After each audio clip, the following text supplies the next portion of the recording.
Hello student, मेरा नाम है संदीप मौर्य। स्वागत है आपका आपके चैनल सर्कल ट्यूटोरियल में। स्टूडेंट, आज हम बात करने वाले हैं फिजिक्स के सबसे इंपॉर्टेंट चैप्टर के बारे में, जो लाइट के बाद आता है, human I and colourful world. Human I and colourful world में का जो कंसेप्ट बेसिकली है, ह्यूमन आई के बारे में बताया गया है। आई के फंक्शन के बारे में बताया गया है कि कोर्निया क्या होता है, आइरिस क्या होता है, प्यूपिल क्या होता है, रेटिना क्या होता है, ब्लाइंड स्पॉट क्या होता है, ठीक है, येलो स्पॉट। इन सब के बारे में बताने के बाद हमने पढ़ा था डिफेक्ट ऑफ आइज के बारे में। डिफेक्ट में, आई में डिफेक्ट क्या क्या होता है, मायोपिया, हाइपरमेट्रोपिया, प्रिस्बायोपिया, उसका रीजन क्या है और करेक्शन कैसे किया जाता है। इसके बाद हमने प्रिज्म पढ़ा था, प्रिज्म से रिफ्रैक्शन पढ़ा था, डिस्पर्सन पढ़ा था, रिकॉम्बिनेशन पढ़ा था। उसके बाद एटमॉस्फेरिक रिफ्लेक्शन पढ़ा था, उससे फिनोमेना जो नेचुरल हो रहा है उसके बारे में पढ़ा था। उसके बाद स्कैटरिंग पढ़ा था। ये सब बातें हम लोग देखे थे, पढ़े थे, किसके बारे में, इस चैप्टर में ह्यूमन एंड कलरफुल वर्ल्ड में पढ़ा था। ठीक है, अब मैं, आपने स्कूल में भी पढ़ा होगा, मैं कुछ मोस्ट इंपॉर्टेंट एमसीक्यू लेके आया हूं आपके सामने, ओनली एमसीक्यू, जिसके आने के बहुत ज्यादा चांस है। ठीक है, तो ध्यान से समझिए, आपका क्विक रिवीजन भी हो जाएगा। आइए स्टार्ट करते हैं पहला क्वेश्चन से। ठीक है, तो क्वेश्चन फर्स्ट हमारे पास क्या है, ध्यान दीजिए। क्वेश्चन फर्स्ट हमारे सामने ये है, तरह की first question, person, pen change कर लिया जाए। देखा कि person can not see distantly object. Distantly object मतलब दूर के ऑब्जेक्ट के पर्सन नहीं देख पा रहा है। समझा बात को? अगर कोई भी पर्सन है, अगर वह दूर के ऑब्जेक्ट कितना दूर देखना चाह रहा है, वो इन्फानाइट वाले को देखना चाह रहा है। अगर कोई दूर का ऑब्जेक्ट नहीं देख पा रहा है, मतलब का बात है कि वो 1 मीटर या 2 मीटर तक ही देख पा रहा है। 5 मीटर पे जो ऑब्जेक्ट रखा गया है, 10 मीटर पे जो रखा गया है, 50 मीटर पे जो रखा गया है, उसको वो नहीं देख पा रहा है। इसका मतलब यही हुआ ना, कह रहा है कि person can not see distantly object kept beyond 2 metre. जो 2 मीटर के बाद का ऑब्जेक्ट है, मतलब जो 4 मीटर पर रखा गया है, ठीक है, 4 मीटर पर रखा गया है, जो 10 मीटर पर रखा गया है, उसको वो नहीं देख पा रहा है। समझा? तो अगर कोई भी पर्सन अगर दूर के ऑब्जेक्ट को नहीं देख पा रहा है, तो उसको कौन सा डिफेक्ट हुआ है? मायोपिया हुआ है। कौन सा हुआ है? मायोपिया। उसको क्या हुआ है? मायोपिया हुआ है। ठीक है, आगे, this defect can be corrected bye, तो जिसको मायोपिया हुआ होता है, मायोपिया में देखो ऐसा बनता है, अगर आई को आप देखें, मायोपिक आई को देखें आप, तो ऐसा बनता है। जो डिस्टेंट ऑब्जेक्ट होता है, डिस्टेंस रेस कैसे आती है? पैरेलल। तो उसको क्या करता है, वो पहले ही मिला देता है। ठीक है, रीजन क्या रहा होगा? ये जो हमारा आई बॉल है, इसकी साइज इंक्रीज हो गई होगी, या लेंस हमारा जो है तीन हो गया होगा, पतला हो गया होगा, पावर जो है डिक्रीज हो गया होगा, फोकल लेंथ इंक्रीज हो गया होगा। ये सब रीजन है।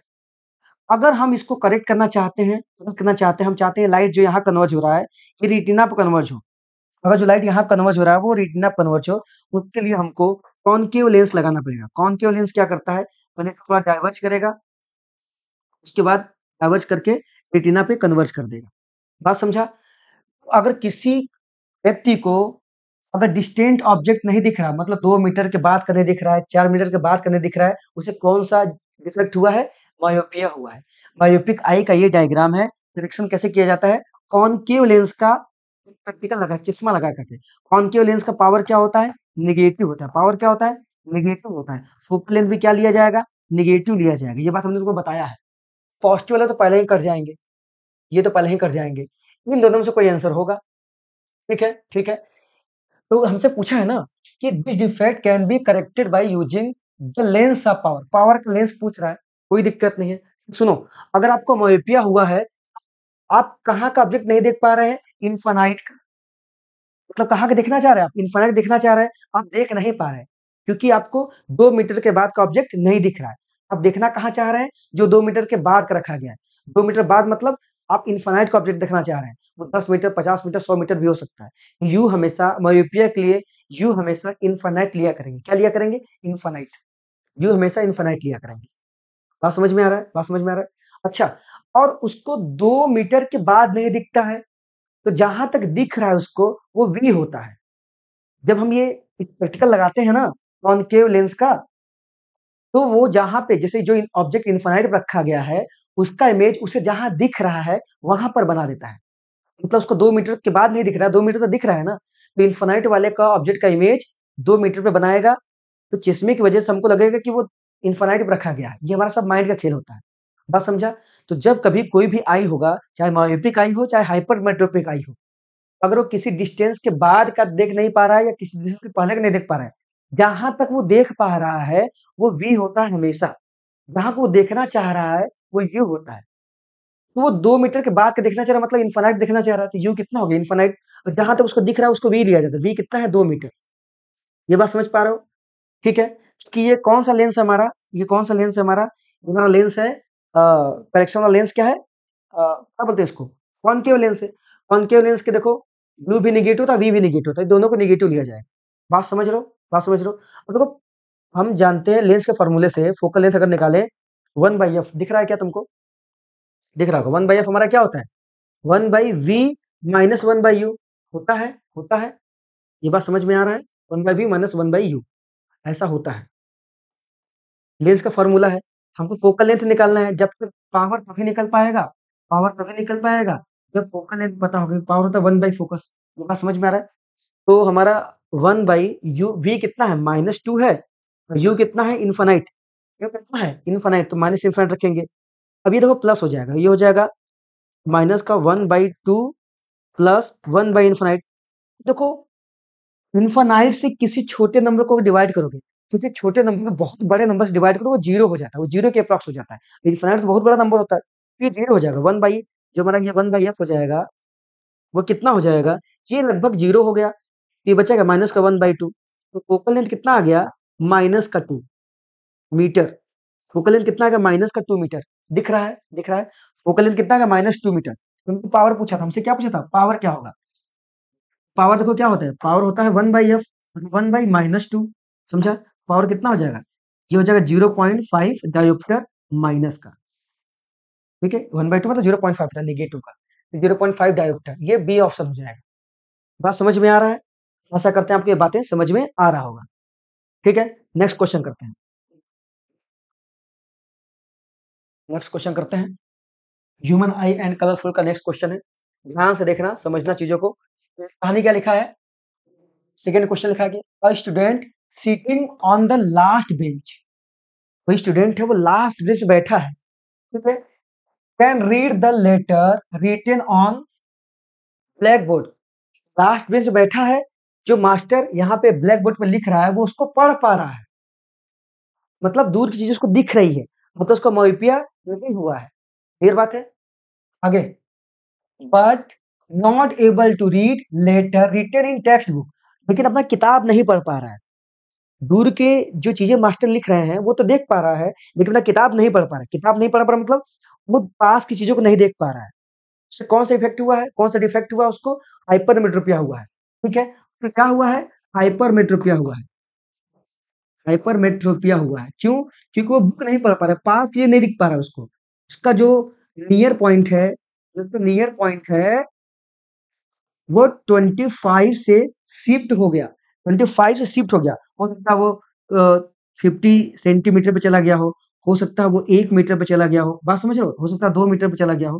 कहानी ये है कि वो अपना बुक नहीं पढ़ पा रहा, मतलब उसका नियर विजन जो है, जो पास की दृष्टि वो कमजोर हो गई है। मतलब उसको कौन-सा डिफेक्ट हुआ है? हाइपरमेट्रोपिया हुआ है। ये बात तो समझ पा रहे होगे?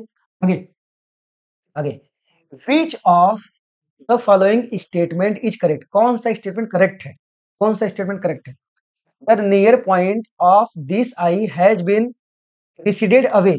जो नियर पॉइंट है वो दूर चला गया। एकदम सही बात है, यही तो है। नियर पॉइंट 25 से हट करके 50 सेंटीमीटर पे, 1 मीटर पे या 2 मीटर पे चला गया होगा। तो यही है। नियर पॉइंट क्या हो गया है खिंचाई का? ये रिसीड हो गया होगा, पीछे चला गया होगा। ठीक है? दूसरा देखो, देख लेते हैं। ये तो आंसर मिल चुका है। The near point his eye has come closer to him. Near point और कितना कम आएगा? क्या 25 से 10 पे थोड़ी ना आ जाएगा। मैं समझ रहा हूँ। तो far point of this eye has come to closer, नहीं, फार पॉइंट नजदीक थोड़ी ना आएगा। फार पॉइंट से क्या मतलब है? हाइपरमेट्रोपिया में हम लोग नजदीक के ऑब्जेक्ट को नहीं देख पाते, पास के ऑब्जेक्ट को नहीं देख पाते हैं। दूर तो दिखता है साफ साफ। द फार पॉइंट से कोई मतलब ही नहीं। ठीक है? तो हमारा ऑप्शन क्या है? ए है। आशा करते हैं बात आपको समझ में आया होगा। नेक्स्ट क्वेश्चन करते हैं। क्वेश्चन नंबर थर्ड, ध्यान से देखो। क्वेश्चन नंबर थर्ड को ध्यान से देखो, पढ़ो क्या लिखा है। क्या लिखा है? तो प्रिज्म एबीसी, देखो एबीसी प्रिज्म है। देखो सारे सारे प्रिज्म में क्या है? एबीसी है। ये ए है, ये बी है, ये सी है। ये भी एबीसी एबीसी भी लिखा हुआ है। ठीक है? बीसी बेस है। दूसरी केस देखो, प्रिज्म जो है हमेशा ऐसे रखा जाता है कि उसका बेस हमेशा नीचे होना चाहिए। अगर हम प्रिज्म को इन्वर्टेड भी करते हैं तो कोई दिक्कत नहीं है। बस यहाँ पे चला गया। अच्छा, बेस क्या है? बीसी बेस है, तो यहाँ बी कर लो, यहाँ सी कर लो। बीसी हमेशा बेस होना चाहिए, तो फिर तो बेस ये है, तो ये बीसी हो जाएगा, ये यहाँ हो जाएगा। बात समझे? तो ऐसी चार कैटेगरी है, चार कैटेगरी हमको दिया हुआ है। ताकि एक प्रिज्म है एबीसी, एबीसी प्रिज्म है जिसका बेस क्या है? बीसी। देखो बेस यहाँ नीचे है, यहाँ बीसी कहाँ है? तो बेस ऊपर हो गया, यहाँ बेस देखो यहाँ राइट साइड में हो गया, इधर बेस लेफ्ट साइड में हो गया। ये चार कैटेगरी दिया हुआ है, बात समझ में आ रहा है? ये चार कैटेगरी दिया हुआ है। अच्छा, आगे इन डिफरेंट ओरिएंटेशन मतलब डिफरेंट डिफरेंट सिचुएशन में कैटेगरी में इसको रखा गया है। ठीक है। A narrow beam of white light is incident on the prism.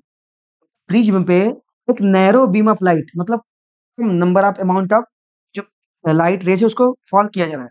और में से जब फॉल किया जाएगा तो ये क्या होगा? 7 कलर में डिवाइड हो जाएगा, स्पर्श हो जाएगा। ये बात हम समझते हैं। इसको स्पेक्ट्रम बोलते हैं। क्या बोलते हैं? स्पेक्ट्रम। विबग्योर बनता है। ठीक है, ये विबग्योर हो गया। 1 2 3 4 5 6 7। ठीक है, विबग्योर कलर बनता है। नीचे वायलेट होता है, ऊपर रेड होता है। नॉर्मली अगर इंसिडेंट करेगा तब जब हमारा प्रिज्म कैसा रहेगा? प्रिज्म कैसा रहेगा? इसका बेस हमारा पैरेलल होगा अर्थ के, ऐसा रखा रहेगा तब। ठीक है, ये बी है, ये सी है, ये ए है। आगे देखते हैं, आगे देखते हैं। इन फिगर, ये फिगर दिया हुआ है। In which of the following cases, चार केस दिया गया है प्रिज्म के लिए। आफ्टर डिस्पर्सन, डिस्पर्सन मतलब जब लाइट इसमें इंसिडेंट हुई, जो लाइट यहाँ बट गई, जो स्प्लिट हो गई, इसको बोलते हैं डिस्पर्सन। ना किस केस में जो डिस्पर्सन होगा, ठीक है, the third colour from the top, जो टॉप से तीसरा कलर होगा, response to the colour of sky, वो स्काई का कलर होगा। मतलब जो ऊपर से तीसरा कलर होगा वो स्काई का कलर होगा। ठीक है, तो ऐसा मान लेते हैं कि ये प्रिज्म है। अगर प्रिज्म ऐसा गया होगा, ठीक है, अगर प्रिज्म ऐसा रहा होगा तो देखो, जो प्रिज्म से कलर निकलने वाला है, जो प्रिज्म से कलर निकलने वाला है, ऊपर का कलर तो रेड रहा होगा, ठीक है, और जो नीचे का कलर रहा होगा वायलेट रहा होगा। क्या रहा होगा? वायलेट रहा होगा। ये बात समझ में आता है? अब इसके विबग्योर के अकॉर्डिंग देखें तो इसके बाद इंडिगो आता है। ठीक है, क्या आता है? इंडिगो। मान लेते हैं ये इंडिगो है, ऐसा कुछ मान लेते हैं, पिंक है, इंडिगो जो भी हो। आगे सुनो, देखो पहले होता है वायलेट, इंडिगो, उसका ब्लू आता है। ब्लू ले लेते हैं, ब्लू है, इससे बनता है ना। ब्लू के बाद क्या आता है? ब्लू के बाद आता है ग्रीन, ग्रीन ले लिया, ग्रीन ले लिया।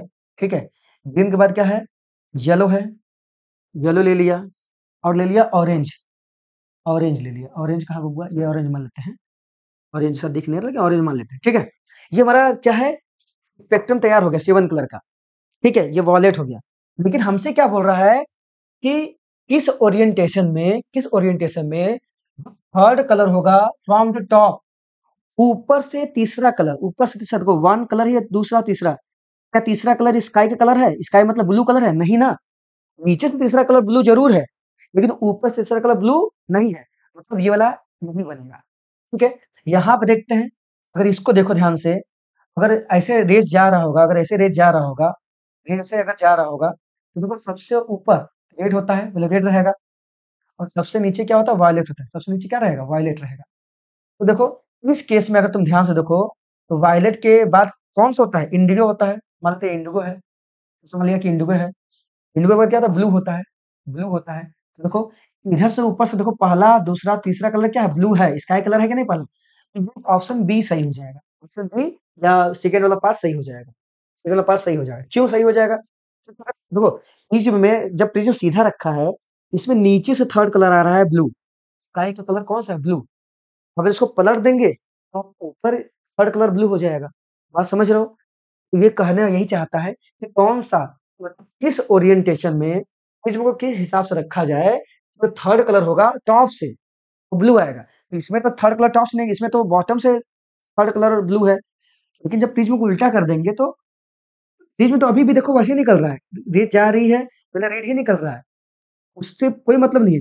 लेकिन प्रिज्म उल्टा होने की वजह से जो विबग्योर नीचे से ऊपर था, ऊपर से नीचे आ रहा है, तो रेड नीचे आ गया यहाँ पे ना। ऊपर से तीसरा कलर कौन सा है? ब्लू है कि नहीं है? और ऑप्शन क्या हो जाएगा? ऑप्शन बी हो जाएगा। बात समझ पा रहे हो? ये क्वेश्चन इंपॉर्टेंट है, कई बार रिपीट किया है, कई बार एग्जाम में रिपीट किया है। फिर फोर्थ क्वेश्चन देखते हैं। फोर्थ क्वेश्चन देखते हैं। ध्यान से देखो, समझो। कहानी क्या लिखा है कि एट नून, नून मतलब दोपहर में, ठीक है, the sun appear white as, ठीक है, देखो दोपहर के समय में, जैसे मान लीजिए अर्थ है, ये क्या है, अर्थ है, और हम यहाँ पे हैं, दोपहर के समय में ना सन हमारे खोपड़ी पर रहता है। सन कहाँ रहता है, हमारे जस्ट ऊपर रहता है। इस केस में सन से हमारा जो डिस्टेंस है लीस्ट होता है, वो सबसे कम डिस्टेंस पे सन हमारे पास होता है, मतलब सबसे नजदीक सन होता है। जैसे से दिन ढलेगा सन यहाँ जाएगा, यहाँ जाएगा, यहाँ जाएगा, शाम के समय सन हमसे सबसे दूर होता है। लेकिन नून के समय में सन हमारे क्या होता है, खोपड़ी पे होता है। तो इस केस में क्या होता है, इस समय क्या होता है, देखो हमको पता है कि सन से जो रेज निकलती हैं, इसमें 7 कलर होते हैं, 7 कलर्स होते हैं, ठीक है। 7 कलर क्या होते हैं, जैसे ही एटमॉस्फेयर में एंट्री करते हैं, वो पार्टिकल से टकराते हैं, तो स्कैटर्ड हो जाते हैं। तो जो लेसर वेवलेंथ है, मतलब सबसे बड़ा वेवलेंथ किसका होता है, वेवलेंथ होता है रेड का सबसे ज्यादा होता है, वायलेट का सबसे कम होता है। ये विबग्योर लिखा हमने। तो देखो, इन कलर का वेवलेंथ सबसे कम होता है, ये कलर का देखो वेवलेंथ बढ़ रहा है, इधर का सबसे कम, उससे बड़ा, सबसे बड़ा इधर का। तो जो लेसर वेवलेंथ वाली लाइट है, वो सब बिखर जाती है। जो सन की किरणें एटमॉस्फेयर में एंट्री करती हैं, एटमॉस्फेयर में डस्ट पार्टिकल हैं, फॉग है, इन सब जब टकराती हैं, पार्टिकल्स टकराती हैं, तो क्या करती हैं, वो बिखर जाती हैं, स्प्लिट हो जाती हैं या डिस्पर्स हो जाती हैं, समझा। तो होता क्या है ना कि जब सन की लाइट छोटे पार्टिकल्स टकराती है, जो तो लेसर वेवलेंथ वाली लाइट है, लेसर वेवलेंथ जिसका वेवलेंथ कम है, वो बिखर जाती है, ठीक है। तो वही हमसे पूछ कहना ये चाह रहा है कि नून के समय क्या होगा। तो नून के समय क्या होता है, जब हमारे सन एकदम खोपड़ी पर आता है ना, इस समय डिस्टेंस कम होने की वजह से सारी लाइटें बराबर बराबर स्प्लिट होती है, मतलब स्कैटरिंग ज्यादा नहीं हो पाता, सारी लाइटें बराबर ही स्प्लिट होती हैं। तो इसलिए हमको व्हाइट सूर्य कैसा दिखता है, व्हाइट ही या येलोइश कलर दिखता है। तुमसे बोला है लाइट इज लीस्ट स्कैटर्ड, सही बात है, लाइट सबसे कम स्कैटर्ड होता है। All the colour of the white light are scattered away, दूर थोड़ी ना जाता है, ठीक है। ब्लू कलर स्कैटर्ड मोस्ट नहीं, रेड कलर स्टेट नहीं। तो सुनो, नून के समय में जो सारी लाइटें हैं, वो स्कैटर्ड होती हैं, डिफरेंस कम होता है, तो स्कैटरिंग भी कम होता है। यही अगर शाम के समय देखो, तो सन हमको रेड दिखता है। ये क्वेश्चन आता है, why sun appear red in the evening या सनसेट और सनराइज। तो रेड क्यों दिखता है, क्योंकि देखो सन बहुत दूर होता है, सन से हमारे तक जो लाइट आएगी, केवल रेड लाइट या ऑरेंज कलर की लाइट ही हमारे तक पहुंच पाती है। क्यों, क्योंकि इनका वेवलेंथ जो होता है रेड का, वेवलेंथ जो होता है ऑरेंज का, ये ज्यादा होता है as compare to wavelength of violet, green, indigo. ये सब वेवलेंथ कम होने के कारण ये इधर ही स्कैटर्ड हो जाती है, इधर ही बिखर जाती है। जो हायर वेवलेंथ ऑफ लाइट है, वही हमारे पास आ पाती है। इसलिए इवनिंग के टाइम में क्या होता है, या सनसेट के टाइम में, या सनराइज के टाइम में, या सनसेट के टाइम में, सन हमें क्या दिखता है, रेडिश कलर दिखता है, रेड कलर का दिखता है। क्यों, क्योंकि उस टाइम पे सन हमसे मैक्सिमम डिस्टेंस पे होता है, इस वजह से डिस्टेंस से जो हायर वेवलेंथ वाली लाइट है, वही हमारे तक पहुंच पाती है। लेकिन नून के समय में सन हमसे सबसे पास में होता है, उस समय इक्वली स्कैटरिंग होता है, ज्यादा स्कैटरिंग नहीं होता, सारे के सारे कम स्कैटर्ड लाइट होते हैं, डिस्टेंस कम होने की वजह से स्कैटरिंग बराबर होती है। इस वजह से जो है हमको सन क्या होता है, वो व्हाइट ही दिखता है। बात समझ में आ रहा है। तो लिखा है ना, लाइट इज लीस्ट स्कैटर्ड, इसलिए हमें सन नून में कैसा दिखता है, व्हाइट दिखता है। क्लियर हुआ बात, आगे चलते हैं। फिफ्थ क्वेश्चन देखते हैं, फिफ्थ क्वेश्चन क्या लिखा है, which of the following phenomena of light involve in formation of a rainbow. Rainbow के फॉर्मेशन में कौन सा फिनोमेना दिखेगा, तो सुन लो। मान लो यहाँ पे सन है, यहाँ पे क्या है, सन है, तो सन से रेस निकलती है, मान लो यहाँ पे रेनबो है, ऐसा, ये रेनबो है, क्या है, रेनबो है, रेनबो है, ठीक है।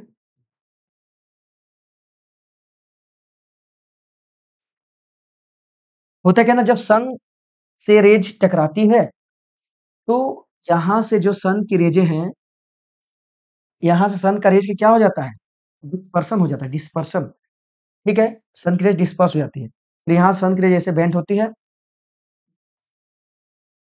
और फिर यहाँ से बेंट होकर के ऑब्जर्वर के आई तक पहुंचती है, और हमें रेनबो दिखता है। ऑब्जर्वर के आंख में हमें क्या दिखता है, रेनबो दिखता है। अगर तुम ध्यान से ऑब्जर्व करो चीजों को, अगर तुम ध्यान से चीजों को ऑब्जर्व करो, तो तुम देख पाओगे यहाँ पे कहानी क्या होता है। ये रेनबो जैसा है, ऐसा मान लेते हैं, ठीक है। तो सुनो, ये रेनबो बन रहा है, यहाँ पे कौन सा फिनोमेना हो रहा है, जब इस पार्ट पे देखो, ये पॉइंट अगर ए पे देखो, तो ए पॉइंट पे क्या हो पा रहा है, ए पॉइंट पे क्या हो रहा है, लाइट रेज क्या हो रही है, रिफ्लेक्ट हो रही है, क्या हो रही है? रिफ्लेक्ट। यहाँ पर रिफ्लेक्शन होता है, बेंड हो रहे हैं तो रिफ्लेक्शन होता है। यहाँ पे क्या हो रहा है? रिफ्रैक्शन हो रहा है। क्या हो रहा है?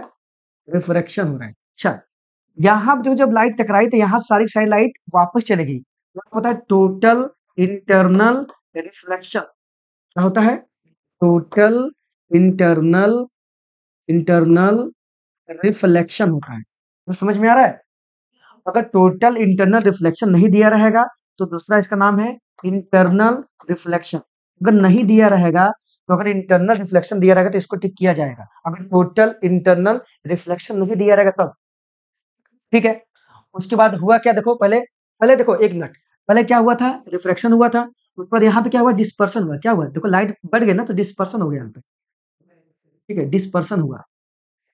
और यहाँ पे टोटल इंटरनल रिफ्लेक्शन हो गया। कह रहा है कि रेनबो फॉर्मेशन में लिखा है ना कि विच of the following phenomena light involve the formation of rainbow. Rainbow formation में कौन सा फिनोमिना होता है? पहले रिफ्रैक्शन होता है, ठीक है। रिफ्लेक्शन नहीं, रिफ्लेक्शन पहले नहीं होता। पहले रिफ्रैक्शन होता है, ठीक है, रिफ्रैक्शन हुआ।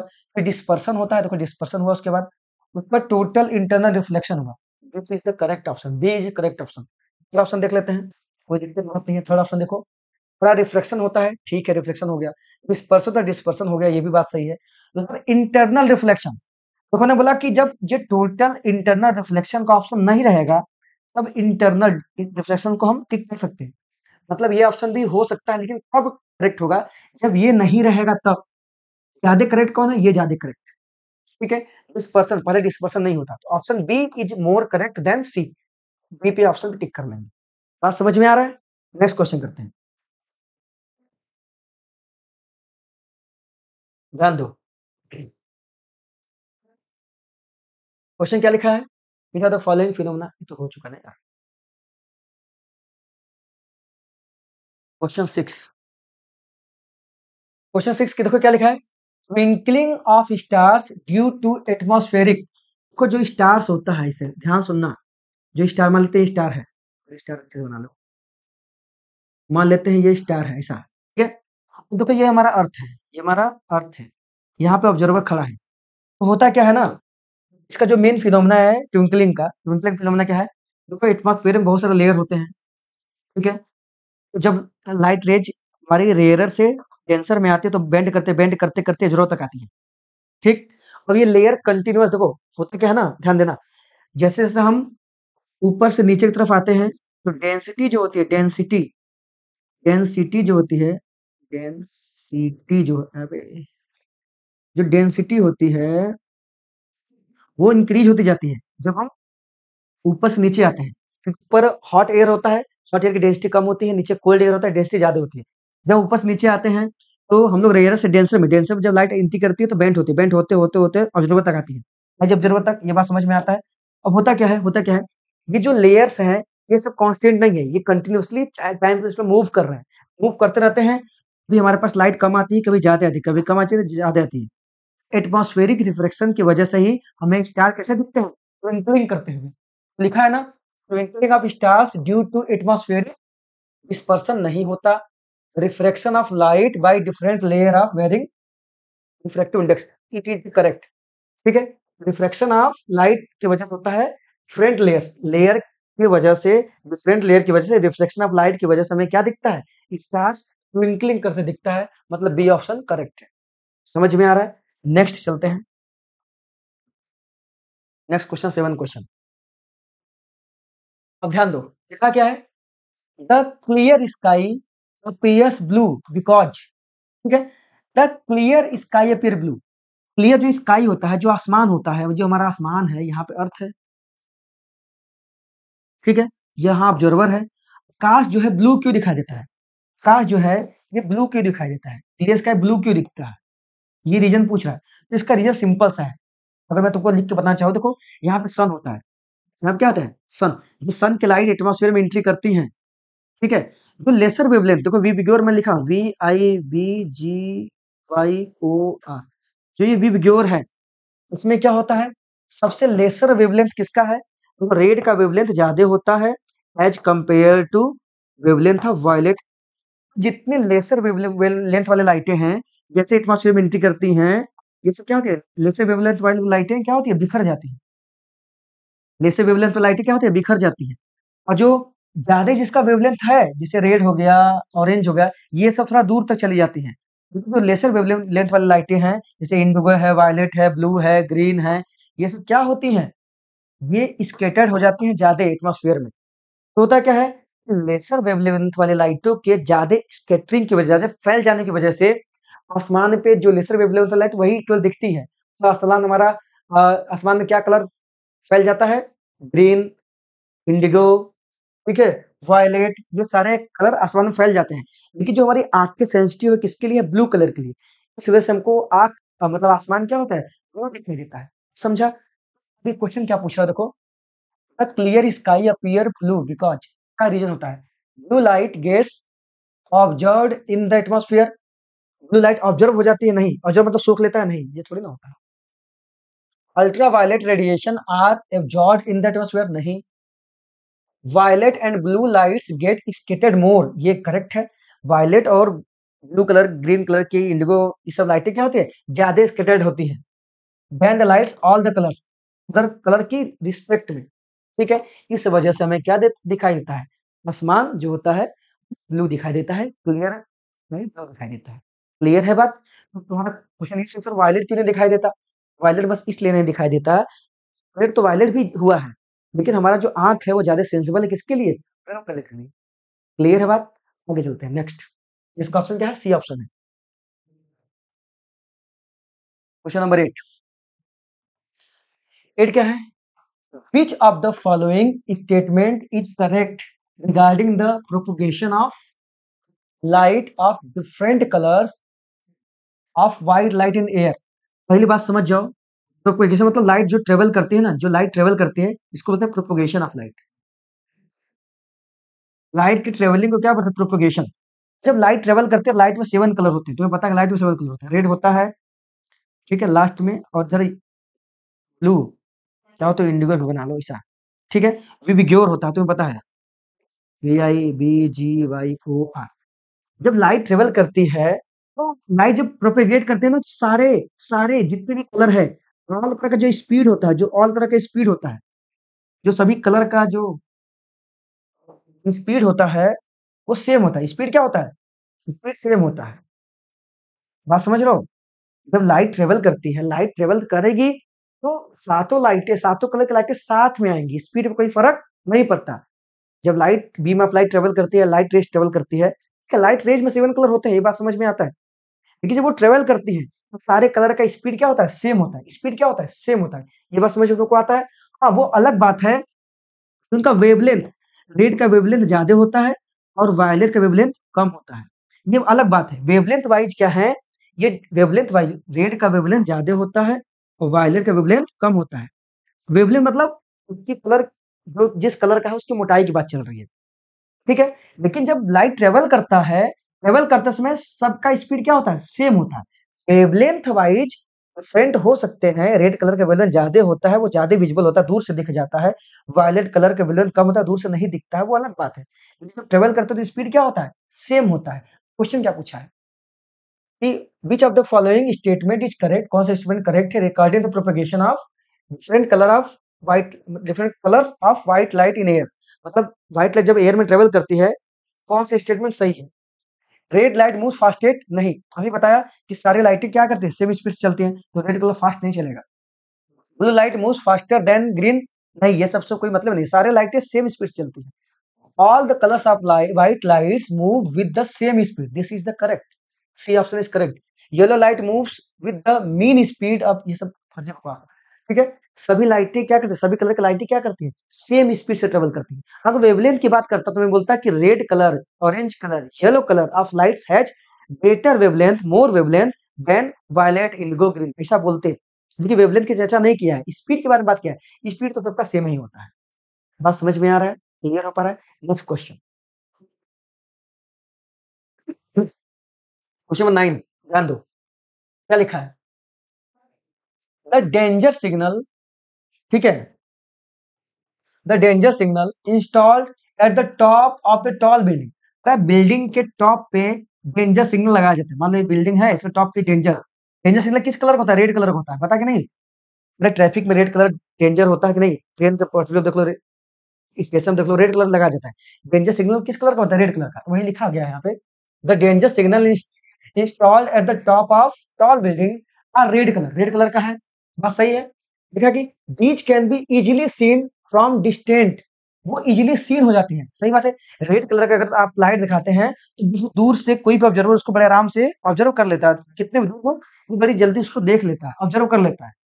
Because among all the colours the red light, देखो इसलिए दिख जाता है कि रेड लाइट का वेवलेंथ ज्यादा होता है, अभी मैंने बताया था रेड लाइट का वेवलेंथ ज्यादा होता है, इस वजह से वो जल्दी दिख जाता है। तो इसमें आंसर देख लो, मतलब यू कहो कि रेड का वेवलेंथ ज्यादा होता है, रेड का as compare to other colour of light, violet हो गया, इंडिगो ब्लू होगा। और बोल सकते हो कि रेड कलर का लाइट कम स्कैटर्ड होता है, इन लेस स्कैटर्ड, मतलब जल्दी फैलता नहीं, जल्दी बिखरता नहीं है। वायलेट, इंडिगो, ग्रीन जल्दी टकरा करके बिखर जाएगा, लेकिन रेड कलर वाला लाइट का वेवलेंथ ज्यादा होने की वजह से वो ज्यादा दूर तक चला जाता है, तो ये लेस स्कैटर्ड होता है, ठीक है, लेस स्कैटर्ड होता है, समझा? तो देख लेते हैं ऑप्शन क्या लिखा है। करा कि चेंजर सिग्नल जो है रेड कलर के क्यों बनाया जाता है, उसका रीजन क्या रहा होगा?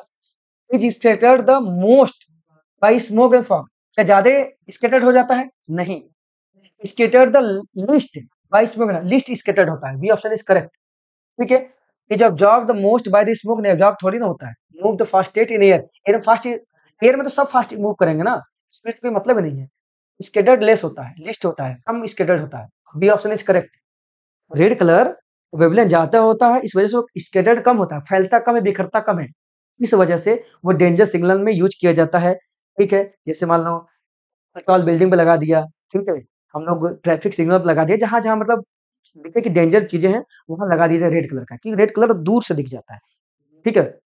बात समझ पा रहे हो? फॉग हो या स्मोक हो उसमें भी रेड कलर दिख जाएगा, लेकिन अदर कलर क्या हो जाएंगे, उसमें खो जाएंगे। आगे चलते हैं नेक्स्ट क्वेश्चन, 10वां क्वेश्चन क्या लिखा है? Which of the following phenomena, ठीक है, contributes significantly to reddish appearance of the sun rise and sunset. Common sense में अभी मैंने बात किया है, सनराइज और सनसेट के समय पे हमें सन किस कलर का दिखता है? रेड कलर का दिखता है। क्यों रेड कलर का दिखता है? रेड कलर क्यों दिखता है? क्योंकि हमारे पास रेड ही, देखो इस समय हमारी डिस्टेंस जो होती है सन से बहुत दूर होती है, मैक्सिमम डिस्टेंस होती है, मैक्सिमम डिस्टेंस से जो हायर वेवलेंथ वाली लाइटें हैं वही हमारे पास आ पाएंगी। तो रेड कलर की वेवलाइन, रेड कलर की वेवलेंथ लाइट ज्यादा होता है, वही हमारे पास आ जाएंगी। वो लेस स्कैटर्ड होता है, रेड कलर की लाइट क्या होती है? लेस स्कैटर्ड होता है, इस वजह से सनसेट और सनराइज के समय में हमारे पास रेड कलर ही आ पाते हैं। क्वेश्चन क्या पूछा है? Which of the following, which of the following phenomena contribute the significantly reddish appearance of sun at rise और सेट, मतलब सन जो रेड कलर दिखता है तो किसके कारण दिखता है? डिस्पर्सन ऑफ लाइट नहीं, स्कैटरिंग ऑफ लाइट हाँ, स्कैटरिंग की वजह से। स्कैटरिंग वजह मतलब क्या? स्कैटरिंग होता है क्या? स्कैटरिंग क्या होता है? When light rays comes from sun when strike on a tiny particle which is present in atmosphere, atmosphere में टीनी पार्टिकल प्रेजेंट होता है, जिससे टकराने के बाद क्या होता है, जितनी भी लेसर वेवलेंथ वाली लाइट है वो सब बिखर जाती है, ठीक है। हाई वेवलेंथ वाली लाइट आगे बढ़ पाती है, इस फिनोमेना को बोलते हैं स्कैटरिंग ऑफ लाइट। लाइट को टकरा जाने के, बिखर जाने को बोलते हैं स्कैटरिंग ऑफ लाइट। और जो पार्टिकल से टकराते हैं उसको बोलते हैं स्कैटर्ड पार्टिकल। क्या बोलते हैं? Scattered particle. बात समझ में आ रहा है? आगे चलते हैं, इसका ऑप्शन क्या हो गया होगा? बी ऑप्शन इसका होगा। नेक्स्ट क्वेश्चन देखते हैं, क्वेश्चन नंबर 11, ध्यान दीजिए। The bluish colour of water in deep sea, मतलब जब समुद्र, जो ये मान लो ये समुद्र है, समुद्र में जो होता है, जब समुद्र के अंदर जाते हैं तो हमें क्या दिखता है? ब्लू दिखता है। समुद्र के अंदर का डीप सी कैसा दिखता है? ब्लू दिखता है, ब्लू कलर का दिखता है, ठीक है। ड्यू टू किसके कारण दिखता है? तो सेम कहानी, स्कैटरिंग, स्कैटरिंग। बात समझा? स्कैटरिंग दिखता है, लिखा है ना, देखो ऑप्शन देख लेते हैं। The presence of algae and other plants, plant तो हमेशा प्रेजेंट रहेगी, इसकी वजह से थोड़ी दिखता है, रिफ्लेक्शन से नहीं थोड़ी दिखता है। स्कैटरिंग ऑफ लाइट, स्कैटरिंग में देखो कलर की जहां बात की जाएगी स्कैटरिंग की बात की जाएगी। Absorption of the light by the sea, नहीं सी अगर लाइट ऑब्जॉर्ब ही कर रहा होगा तो सब लाइट नहीं ऑब्जॉर्ब कर लेगा, ब्लू करेगा क्या? नहीं ना। जैसे मान लो ऑब्जर्वर यहाँ पे, मान लेते हैं ऑब्जर्वर यहाँ पे है, ठीक है, या कहीं ऑब्जर्वर हो, तो सर जब लाइट रेज आती है सन से टकराएगी तो लेसर वेवलेंथ ऑफ लाइट क्या है, बिखर जाएंगे, बिखरेंगे तो ये सब ब्लू ब्लू दिखेगा, और हायर वेवलेंथ नीचे चली जाएगी ना, तो स्काई ब्लू दिखने के बस यही रीजन है, स्कैटरिंग होता है वहां पे, क्या होता है, स्कैटरिंग ऑफ लाइट। तो लेसर वेवलेंथ लाइट फैल जाती है, ब्लू कलर की लाइट, ब्लू, इंडिगो, ग्रीन, ये सब ऊपर फैल जाती है, इस वजह से हमको पानी कैसा दिखता है, ब्लू। और जो हायर वेवलेंथ वाली है वो अंदर चली जाती है बहुत ज्यादा, इस वजह से हमको वो नहीं दिखती है। क्लियर बात। तो जो समुद्र, डीप समुद्र जो होता है वो ब्लू दिखता है, गहरी समुद्र जो होते हैं वो ब्लू दिखते हैं, इसका वजह है स्कैटरिंग ऑफ लाइट। क्लियर बात। आगे चलते हैं। ठीक है, नेक्स्ट क्वेश्चन हमारा 12वां क्वेश्चन है, ध्यान से देखो। When the light rays enter the eye, जब आई पे इंटर करती है, most of the refraction occurs at the, देखो ये हमारे आई है, ये हमारी आंखें हैं, ठीक है, ये हमारा लेंस है। जब लाइट हमारे आंखों में जब पड़ती है तो ध्यान दो, ये कोर्निया है, ये क्या है, कोर्निया है, ठीक है, यहाँ पे सिलेरी मसल्स है, ये आइरिस है, यहाँ पे आइरिस होता है इससे, ठीक है। तो मोस्ट ऑफ द लाइट हमारे यहाँ से रिफ्लेक्शन कहाँ से होता है, मोस्ट ऑफ लाइट कहाँ से एंट्री करती है, कोर्निया से तो एंट्री करती है। जब अंदर जाएंगे तो हल्का हल्का बैंड तो होंगे ना, जैसे बैंड हो लेकिन बैंड तो होंगे ना, क्योंकि यहाँ से इंटरफेस चेंज हो रहा है, बाहर एयर था, यहाँ डेंसर है, एयर से जब डेंसर में आएंगे तो रिफ्लेक्शन कहाँ पे ज्यादा होता है, कोर्निया पे होता है, कहाँ पे होता है, कोर्निया पे, ठीक है। क्रिस्टलिन लेंस पे नहीं होता, वो तो बहुत अंदर है, outer space of the cornea, this is the correct answer. Reflection कहाँ ज्यादा होगा, कोर्निया पे होगा, कोर्निया के आउटर सरफेस पे होगा। आगे नेक्स्ट क्वेश्चन क्या है,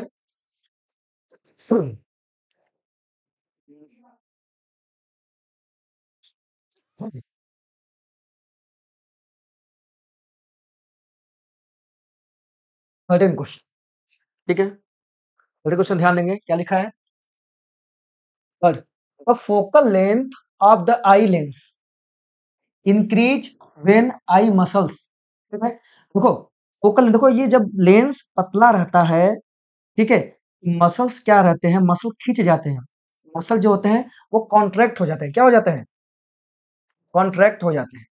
और जब लेंस थीन हो जाता है, थीन मतलब पतला, थीन हो जाता है जब लेंस, यहाँ पे लेंस क्या है, ठीक है, मोटा है, तो जब लेंस पतला हो जाता है उस केस में सिलियरी मसल्स रेस्ट में रहते हैं, किसमें रहते हैं, रेस्ट में रहते हैं, रेस्ट में रहते हैं, मतलब रिलैक्स रहते हैं, बात समझ में आ, रिलैक्स रहते हैं। तो यहाँ पे फोकल लेंथ क्या हो गया, बढ़ा है, और पावर घटा है जब लेंस पतला हो जाता है, जब लेंथ मोटा हो जाता है तो फोकल लेंथ क्या होता है, घट जाता है, पावर बढ़ जाता है, बात समझा। तो अब क्वेश्चन देखते हैं, पर कि तो focal length of lens increase, focal length increase का मतलब लेंस पतला हो गया होगा, अगर लेंस पतला हो गया होगा तो सिलियरी मसल्स रेस्ट पर रहे होंगे, बात समझा, फोकल लेंथ बढ़ा होगा। कहानी क्या पूछ रहा है, आई मसल, आई मसल कैसे रहेंगे, रिलैक्स रहेंगे, और क्या, आई मसल क्या रहेंगे, ये ऑप्शन है, are relaxed and lens become thinner, एकदम सही बात है, ये ऑप्शन है, लेंस पतला हो जाएगा, लेंस पतला हो जाएगा, और ये कैसे रहेंगे, सिलेरी मसल्स रिलैक्स में रहेंगे, रिलैक्स में रहेंगे। दूसरा कॉन्टेक्ट, कॉन्टेक्ट तो होगा नहीं, relax and lens become thinner, thicker, thicker थोड़ी ना हो जाएगा, मोटा थोड़ी ना हो जाएगा, रिलैक्स तो रहेगा, ये बात सही है, लेकिन लेंस पतला भी हो जाता है, कॉन्ट्रैक्ट तो होगा नहीं, तो ऑप्शन क्या है, option A is correct option. बात समझ में आ रहा है। नेक्स्ट क्वेश्चन देखते हैं, 14 क्वेश्चन, 14 क्वेश्चन देख लेते हैं। 14 क्वेश्चन क्या लिखा है, which of the following statement is correct, कौन सा स्टेटमेंट करेक्ट है, a person with myopic I can see distant object, नहीं, जिसका मायोपिया हुआ उसको दूर का नहीं दिखता, करा दूर का देख सकता है, नहीं, गलत हो गया ये। Person with hypermetropic I can see near by object, ये भी गलत लिखा है, जिनको हाइपरमेट्रोपिया हुआ है वो नियर बाय ऑब्जेक्ट नहीं देख सकता, ये करा देख सकता है, तो ये भी गलत हो गया। Person with myopic I can see near by object clearly, हाँ, जिनको मायोपिया हुआ है वो पास का ऑब्जेक्ट क्लियरली देख सकता है। और person with hypermetropic I not see distant object, नहीं, हाइपरमेट्रोपिया में डिस्टेंट ऑब्जेक्ट दिखता है, दिख नहीं दिखता, तो गलत बोल रहा है, पास का नहीं दिखता ना हाइपरमेट्रिक में। सबसे आंसर सही कौन सा है, ए ऑप्शन सही है, कि जो मायोपिक पर्सन होता है वो नियर बाय ऑब्जेक्ट को देख सकता है, दूर का नहीं देख सकता, ठीक है, तो ऑप्शन सी इज करेक्ट। आगे चलते हैं, बस ये आपका एमसीक्यू था, ध्यान से, शॉर्ट आंसर टाइप क्वेश्चन है, करा draw a ray diagram each showing myopic eye and hypermetropic eye, ठीक है, मायोपिक आई और हाइपरमेट्रोपिक, ये लास्ट क्वेश्चन है, बाकी आप क्वेश्चन जानते हैं, कर लेंगे, ठीक है। मायोपिक आई और हाइपरमेट्रोपिक आई का मैं डायग्राम बना के दिखा देता हूँ, ये क्लास का लास्ट क्वेश्चन है, देखो, अगर मायोपिक आई बनाओगे, मायोपिक आई, तुमसे करेक्शन की बात तो किया नहीं है ना। क्या लिखा है? Draw the diagram each showing myopic आई। देखो मायोपिक आई क्या होता है, ये है मायोपिक आई। ये क्या है? मायोपिक आई, ये लेंस है। मायोपियम होता क्या है, जब लाइट रेज मायोपिक को हम लोग डिस्टेंट ऑब्जेक्ट नहीं देख पाते, जब लाइट रेज दूर से आती है तो पहले ही कन्वर्ज हो जाती है, ये मायोपिक आई है। होता क्या है, इसका जो फार पॉइंट है वो नजदीक आ गया होगा, जो इन्फानाइट पे पॉइंट था वो कहीं इधर आ गया है, पास में आ गया है। पास का ऑब्जेक्ट तो वो देख लेगा, पास के ऑब्जेक्ट तो वो क्लियरली देख लेगा, लेकिन दूर के ऑब्जेक्ट को वो देख नहीं पाता है। बात समझ में आया? तो मायोपिक आई का अगर तुमको डायग्राम बनाना है, मैं फिर से बता रहा हूँ, ध्यान दो, मैंने दोनों बात इसी में बना दिया था, ठीक है। मैं सिंगल सिंगल अगर बनाऊं तो देखो ये मायोपिक आई है, ठीक है, क्या है, मायोपिक आई है, लेंस है उसका। मायोपिक आई में क्या होता है, दूर के ऑब्जेक्ट दिखाई नहीं देते हैं, क्यों? कन्वर्जन पहले हो जाता है। ये क्या है? मायोपिक आई है, मायोपिक, मायोपिक आई। वैसे अगर जो मैंने बनाया था वो बनाओ तो वो ज्यादा अच्छा रहेगा, वो क्लियरिटी ज्यादा देता है, मतलब पास का देख पाओगे, जो पास का ऑब्जेक्ट रहेगा ना, जो पास का ऑब्जेक्ट रहेगा उसको वो देख लेगा, पास का रेटिना पे देख लेगा वो, लेकिन दूर का ऑब्जेक्ट को नहीं देख पाएगा। ये मायोपिक आई का डायग्राम, ठीक है। आगे हाइपरमेट्रोपिक आई, हाइपरमेट्रोपिक आई में पास का नहीं दिखता, पास के ऑब्जेक्ट नहीं दिखते, कोई दिक्कत नहीं, बना लेते हैं।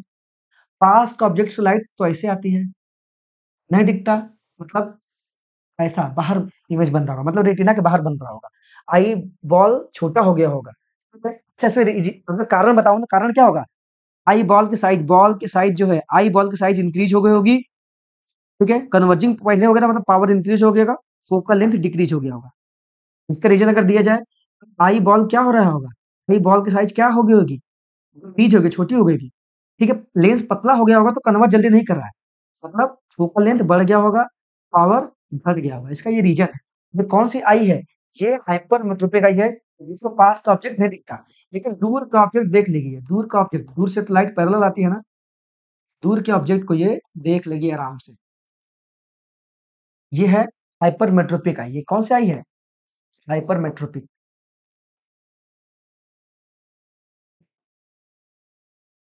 तो ये हमारा हो गया मायोपिक आई का डायग्राम, ये हो गया हाइपरमेट्रोपिक आई का डायग्राम। पर आराम से स्केल और पेंसिल का यूज करके बनाइएगा, ठीक है। आशा करते हैं आपको human I and colourful word के कुछ इंपॉर्टेंट क्वेश्चन, एमसीक्यू क्वेश्चन आपको समझ में आए होंगे। क्वेश्चन करने को तो बहुत सारे हैं, ठीक है, बट ये कुछ सिलेक्टेड क्वेश्चन थे जो मैंने तुम्हें बता दिया, टाइम भी कम है। आप अपने नोट्स को आप केवल रिविजन करिए, जो भी नोट्स आपको मिला हो, जो भी पीवाईक्यू मिला हो, उसे रिवीजन करिए। मैंने आपके लिए लाइट का रिफ्लेक्शन और रिफ्रैक्शन को सारे इंपॉर्टेंट न्यूमेरिकल करवा दिया है। तो वीडियो गया है पार्ट 1, पार्ट 2 में उसे देख लीजिए, और ह्यूमन आई की वीडियो देख लीजिए। इससे आपको most important MCQ, most important very short short type के क्वेश्चन, लॉन्ग क्वेश्चन पता चल जाएगा। Thank you, have a nice day. अच्छे से करिए, आपको बोर्ड एग्जाम अच्छा जाए, all the best. Thank you.